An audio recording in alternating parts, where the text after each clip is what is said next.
Halo Sobat Tekno, apa kabar kamu hari ini? Semoga kamu selalu sehat dan banyak rezeki. Ini adalah itel S23, HP goib yang harga PO-nya tuh 1349 atau 1449 ya. Tapi kalau kamu belinya di luar PO, harganya bisa sampai 1,8, 1,9, bahkan 2 jutaan. Parah banget ya, tengkulak nyari untungnya. Jadi coba deh cek link di deskripsi video buat beli HP ini di toko resminya, biar dapat harga terbaik. Dan kali ini saya mau bahas ya beberapa hal yang mesti kamu tahu sebelum beli HP ini biar nggak nyesel nantinya. Dan pertimbangan pertama dari beli HP itel S23 ini adalah siapa sih sebenarnya itel? Merek mana sih? Kok dibahasnya, di ngomonginnya tuh kalau orang Jawa tuh berasa nggak enak gitu. Buat yang belum tahu ya, itel adalah merek smartphone global, bukan merek abal-abal. Ya sama kayak Realme yang jadi brand harga terjangkau dari Oppo. Kalau itel ini adalah brand harga terjangkau dari dua saudaranya, Infinix dan Tecno Mobile. Jadi satu di bawah naungan Transsion Holding.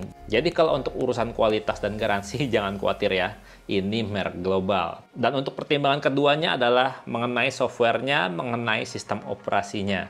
Mengingat ini HP harga merakyat ya di tengah ekonomi Indonesia yang harga pada meroket. Jadi jangan terlalu berharap kalau ini dapat software update. Karena biasanya emang HP harga rakyat, software update-nya tuh pelit. Ya yang pasti saya puas sih sama sistem operasinya yang berasa ringan banget. Udah gitu aplikasi bloatware-nya juga sedikit. Dan juga udah Android 12. Ya kalau ngeliat spesifikasi sih, ini 3 tahun dipakai juga masih nyaman nih HP. Dan pertimbangan ketiga untuk HP itel S23 ini adalah desainnya.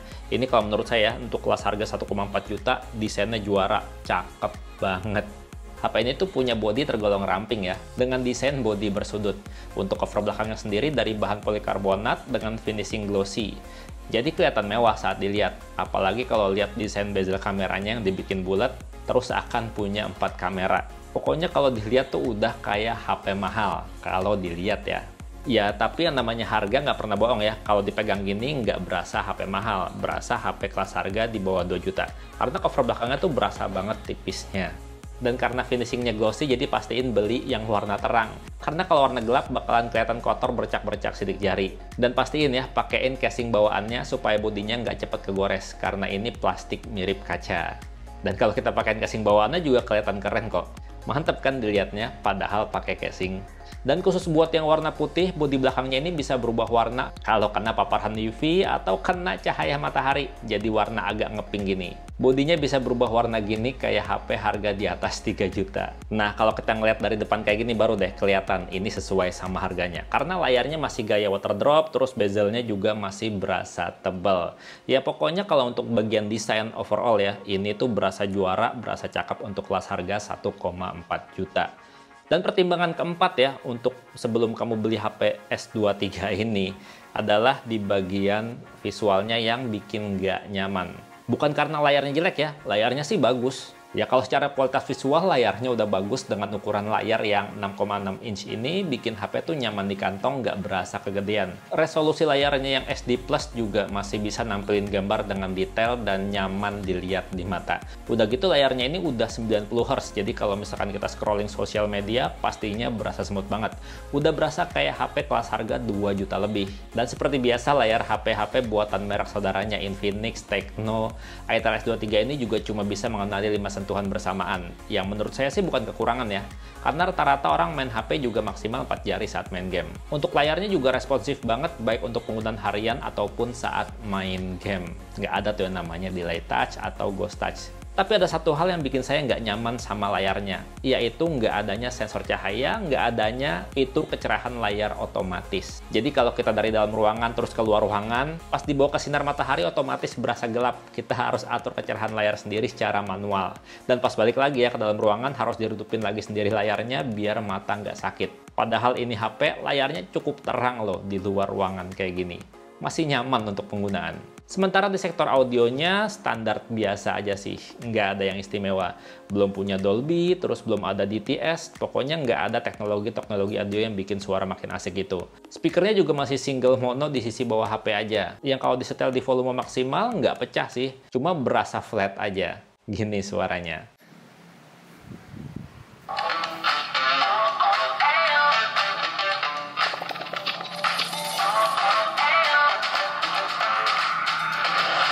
Dan pertimbangan kelima yang bikin orang tuh pada penasaran sama Itel S23 ini, yang bikin pada orang berebutan adalah di sektor performanya. Ini gacor banget sih. Terbaik pokoknya untuk HP di bawah 1,5 juta. Karena HP ini pakai prosesor yang ngebut untuk kelas harganya. Ya walaupun bukan pakai MediaTek atau Snapdragon ya. Ini pakai Unisoc T606 yang performanya tuh gesit kalau dipakai untuk penggunaan normal harian dan berasa ngebut kalau untuk main game. Memorinya juga luas banget dengan 8GB RAM yang bisa kita tambah lagi hingga 8GB virtual RAM. Jadi total RAM-nya 16GB dan storage internalnya juga udah luas banget ya. Udah 128GB. Kita juga bisa tambahin storage-nya pakai microSD hingga nggak tahu deh nih batasnya berapa bisa baca microSD-nya. Yang pasti kalau kita pakai microSD ya, tetap bisa dual SIM karena slot kartunya udah triple. Dan SIM tray-nya ini udah dilengkapi seal karet pengaman yang mencegah debu dan cairan masuk. Dan tentunya masih ngomongin performa, kalau buat main game ini HP enak banget. Bahkan ngalahin beberapa HP yang harganya 2 juta lebih. Waktu saya coba ya buat main game Mobile Legends, emang sih belum support grafis ultra. Dan ini saya mainnya dengan settingan grafis tinggi, frame rate tinggi, ya pokoknya grafis maksimal semua. Shadow juga diaktifin, lancar banget loh. Rata-rata stabil di atas 55 FPS. Dan waktu saya coba main game PUBG Mobile, settingan grafis paling nyaman tuh di Smooth Ultra, dan kamu bisa lihat sendiri nih. Stabil lancar selalu di kisaran 38-40 FPS. Pokoknya kalau buat main game ini tuh udah bikin puas, udah ngebut banget, bahkan ngalahin HP-HP yang harganya di atas 2 juta. Bang Tekno udah bikin ya video untuk gaming khususnya. Kamu cek aja nanti. Dan kalau ngomongin performa, tentunya baterai juga jadi pertimbangan. Daya tahan baterainya awet apa enggak, di sini saya nggak bahas SOT-nya tembus berapa jam ya, karena beda orang itu beda perlakuan HP-nya. Beda juga settingan layarnya ya, karena ini kan layarnya nggak bisa otomatis ya, manual. Jadi masing-masing orang pasti beda rasanya. Yang pasti menurut saya udah awet banget ya, karena waktu dites pakai jaringan WiFi dan layar disetting di 60-65%. Kalau buat main game Mobile Legends grafis maksimal selama sejam baterainya tuh cuma habis 15%. Dan dipakai nonton YouTube selama 1 jam juga baterainya cuma habis 5%. Jadi secara teori kalau dalam sehari kita udah nonton YouTube sejam, main game sejam, sisa baterainya tuh masih bisa sampai besoknya lagi. Ya cuma untuk ngecasnya aja sih yang standar HP kelas 1 juta lebih dikit. Mending ditinggal tidur aja deh, jangan ditungguin.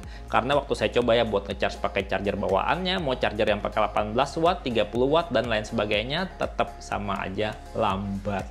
Waktu saya charge ya pakai charger bawaannya, di charge selama sejam dari 0 cuma keisi 36%, selama 2 jam baru sampai 71%, dan selama 3 jam di charge baru keisi 98%.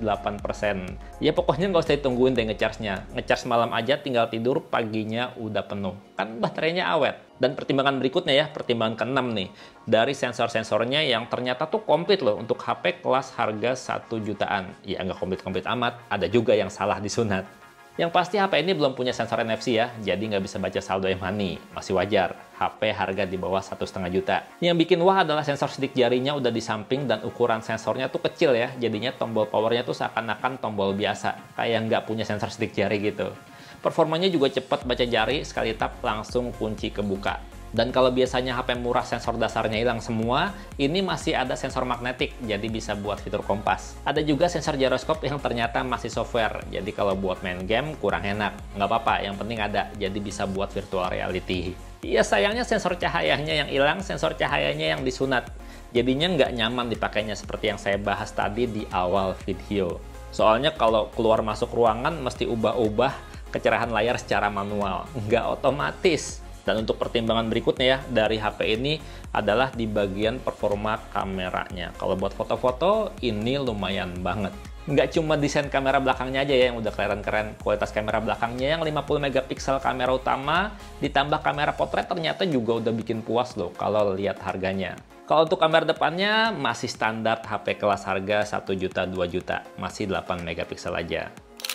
Kalau untuk hasil foto-foto selfie, HDR-nya jalan banget ya. Jadinya kalau kita foto selfie di kondisi luar ruangan, background terang, hasilnya tetap cemerlang. Wajah kita tuh nggak gelap.